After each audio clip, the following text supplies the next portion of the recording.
뭐 이재명 대표의 공직선거법 위반 재판 혹은 그리고 최근에 있었던 위증교사 이런 재판 말고도 민간업자에게 과도한 수익을 몰아줬다는 이 대장동 본류 재판도 이제 조금씩 종반전으로 치닫고 있습니다. 이 민간업자들에게 배임 사건을 담당하는 재판부가 지금 당시 성남시장 최종 결재권자로 지목된 이재명 대표를 증인으로 채택했는데요. 화면부터 먼저 만나보고 오겠습니다. 거짓으로 거짓을 막아보려고 하지만 이제 그거는 한계가 분명히 존재할 거라고 생각하고요. 이재명만 본인만 떳떳하다고 늘 주장하고 있는 이 이재명이 이제는 본인이 측근이라고 했는 사람 2심까지 나왔습니다. 이제 본인이 책임질 차례가 되지 않았나 싶고 그 많은 분들의 돌아가신 죽음 앞에서 참여를 해야 된다고 생각합니다. 다음 달에 대장동 민간업자 재판 증인 출석 앞두고 계신데 입장 어떠세요? 위증교사 혐의 2심 재판장 바뀌었습니다. 선고 결과 어떻게 예상하십니까? 오늘 재판에 출석한 이재명 대표 관련해서 기자가 취재진 첫 질문한 게 이거 증인 채택하는데 나갈 거냐 안 나갈 거냐. 근데 대장동 민간업자 재판은요. 어쨌든 김진욱 대변인 최종 결재권자인 사인을 한 이재명 대표가 나가서 그 어떤 얘기는 하긴 해야 되는 거 아닙니까? 글쎄 뭐 지금 일단 재판부가 다음 달 21일 이재명 대표를 증인으로 일단 뭐 신문하겠다라고 결정을 했기 때문에 그 부분에 대해서 이재명 대표가 피할 이유는 없어 보입니다.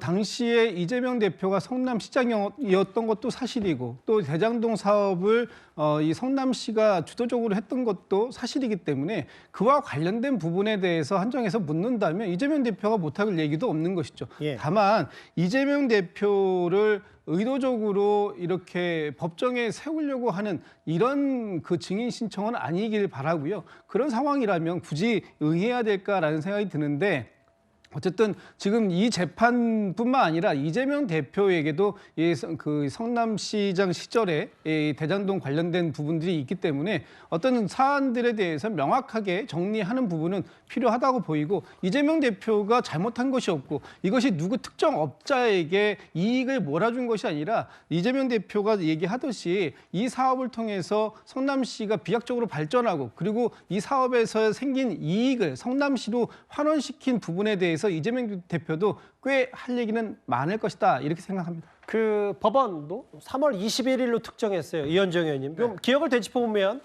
2월 26일인가요? 그 이재명 대표가 1심에서 유죄받은 공직선거법 위반의 최종 변론이 있고 이르면 3월 초쯤 이렇게 되면 3월 초쯤에 공직선거법 위반 항소심 결과도 나올 수 있다. 또 3월 21일 아무래도 이게 만약에 있을지도 모를 조기 대선과 맞물리면 이재명 대표의 사법 리스크, 물론 이거 증인이긴 합니다만 2심 결과와 맞물리면서 여러 가지 또 재판 얘기가 나올 수밖에 없겠어요. 그렇죠. 참 끝나지 않은 것 같습니다. 지금 이거 증인 출석뿐만 아니라 또 위증교사 관련된 재판도 지금 항소심도 재판부가 배당이 돼서 곧 재판이 시작되고 또 지금 현재 또 대북 송금 사건도 재판부 기피 신청이 기각돼서 다시 재판이 또 시작될 겁니다. 이렇게 되면 아마 이재명 대표 글쎄 이제 그때 되면 뭔가 헌법재판소의 결과에 따라서 무슨 만약에 인용이 된다 그러면 이제 경선 국면으로 이제 들어갈 텐데 끊임없이 또 재판정에 나갈 수밖에 없는 그런 처지인 것 같은데 저는 정말 이번에 사법부가 지금 예전에 이 조희대 대법원장도 이야기를 했고 또 서울지법원 이야기했습니다만은 이런 지연된 재판 때문에 사법부에 대한 불신이 커지는 것들 그것을 정말 지금 또한 우리가 한번 경험하고 있는 게 아닌가. 어쨌건 지금 대장동이 나온 지가 정말 언제나 됐습니까? 빨리 조기에 이런 부분들이 좀 판단이 내려졌으면 하는 바람입니다. 구인장까지 발부해라. 뭐 이런 이재명 대표의 사법 리스크 때문인지는 모르겠지만 최근에 뭐 김경수 전 지사, 김부겸 전 의원, 전 총리 그리고 김동연 현 경기도지사까지 여러 가지 얘기들을 본인들 이재명 대표에 관련된 얘기도 좀 많이 쏟아내고 있거든요. 근데 이재명 대표 관련해서요. 저희 채널의 앵커들이 유력 정치인들을 만나는 유튜브 채널 국회의사담이 런칭을 했습니다. 첫 출연자가 바로 김진 앵커가 만난 서울시장 오세훈 시장이었는데요. 오 시장이 이재명 대표를 두고 이렇게 설명하기도 했습니다. 이재명 후보와 뭐 저를 비교한다기보다도 네. 이재명 후보에 대해서 국민들이 느끼고 있는 불안감과 공포가 그러니까 불안감은 네. 이분이 말을 아무 부담 없이 바꾸는 스타일이에요. 이분은 설명도 없이 막 바꾸잖아. 본인은 국민들 마음을 얻는 길이라고 생각할지 모르지만 그 모습을 지켜보는 국민들은 아, 저분은 불안하다. 예, 언제라도 말을 바꿀 수 있는. 언제라도 말을 바꿀 수 있는 불안하다. 오 시장 얘기요. 김ging 대변인, 뭐 이런 부분일 거예요. 뭐 오늘도 권성동 원내대표, 이재명 대표가 반도체법 52시간 예외를 두고 뭐 내탁 공방을 했는데 최근에 이재명 대표가 우클릭을 했고 뭐 때로는 진보 유튜브에 출연해서도 좌클릭을 하기도 하고 이런 부분의 일관성을 지금 오 시장이 지적을 하는 겁니까? 네. 어떻게 보면 이재명 대표의 일관성이 하나 있습니다. 뭐냐면 일관성이 없다는 게 일관성인데요. 사실 말이 바뀔 수는 있습니다. 근데 말이 바뀌었을 때 그 빈도가 굉장히 잦아들고요. 유통기한이란 말이 있죠. 본인이 말을 어떻게 보면 바꾸는 그 텀이 계속 짧아지고 있습니다. 그리고 우리가 말을 바꾸게 되면 좀 부끄러움을 아는 거 아닙니까? 예. 근데 너무나 당당해요. 그런 거에 대해서 전혀 개의치 않습니까? 세 번째는 뭐냐면 바뀌었는데도 불구하고 본인은 최근에 제자리였다고 그런 얘기까지 합니다. 우기까지 합니다.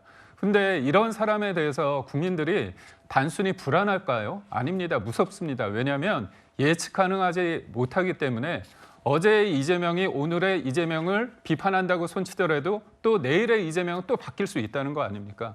그런 측면에서 있을 때 이재명 대표 입장에서는 본인이 굉장히 국민을 위해서 뭔가 민생을 위해서 대한민국을 위해서 얘기한다지만 결국 국민들은 이재명 대표의 말이 이렇게 바뀌는 이유는 딱 하나, 본인이 대통령이 됨으로써 사법 리스크를 바꾸고자 하는 그런 의도라는 걸 알 수밖에 없고요.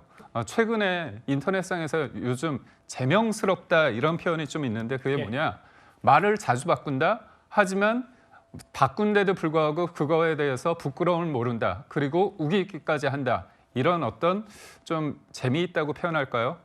좀 웃지 못할 그런 어떤 상황까지 이르게 되고 있습니다. 이동학 의원은 재미없을 것 같은데 반론을 좀 들어야 될 것 같은데요. 말이 바뀐 게 아니고요. 굉장히 실용적이죠. 그러니까 실용적인 것뿐만 아니라 그냥 실용적인 것이 아니고요. 기본적으로 시대의 상황이 많이 바뀌어가고 있다는 겁니다. 전통적 노동관, 전통적 기업관, 이거대로 지금 정치가 그대로 유지돼서는 새로운 시대를 열어갈 수 없다는 절박감이 있는 겁니다. 그런 차원에서 이를테면 반도체법에 대해서 이 노동과 관련된 유연성을 보여주고 있는 것이고 그것은 아직도 결정이 안 된 상태입니다. 그렇게 얼마든지 열려놓고 이야기를 들어보겠다라고 하는 것이고요. 앞으로 뭐 연금 관련돼서도 그렇고요. 우리나라가 지속 가능성에 대한 담보가 굉장히 어려운 상황인데 이런 부분에 대해서 오히려 그것이 바뀌었다, 진정성이 없다, 이런 주장을 할 것이 아니고요. 알겠습니다. 실제적으로 안을 들고 논의를 하면 됩니다. 그런데 그 안을 내지도 않을 뿐더러 논의 테이블에 앉지도 않는 집권 여당의 태도 자체가 오히려 더 불순하다, 이런 말씀 드립니다. 오늘 또 이제 이재명 대표가 한 언론사를 저격하고 공격하는 글을 썼다가 1시간 만에 지웠고 뭐 이거 실무자의 실수다라는 표현을 썼는데 뭐 이걸 두고도 오늘 여권이나 정치권에서 꽤 말들이 많았습니다. 뭐 그 얘기는 제가 그냥 가름하도록 하고요. 이번 주제 정리를 하겠습니다. 그럼 지금까지 들은 여러분들의 목소리를 만나볼까요? 첫 번째 댓글입니다. 대본은 배우에게 필요한 거 아닌가? 뭐 헌재 뭐 대본 논란을 뭐 애둘러서 비판하신 건가요? 예. 법원, 헌법재판소, 인권위가 어쩌다 이 지경까지 왔냐라고 말씀을 하셨어요. 윤 대통령이 넘어야 할 큰 산이 이틀 앞으로 다가왔다.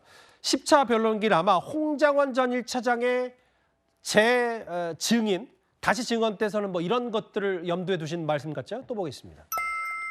오락가락 증인들을 믿을 수 있나요? 라고 하셨고요. 마지막 보겠습니다. 봐주기 수사라며 검찰 비판하고 편파라고 헌법재판소 비판하고 이러면 믿을 곳이 있냐. 전반적인 지금 대한민국의 사법 시스템에 대해서 저희 뉴스타텐 애청자, 시청자분들께서 많은 걱정을 하시는 것 같습니다. 댓글 5개 모두 감사드립니다.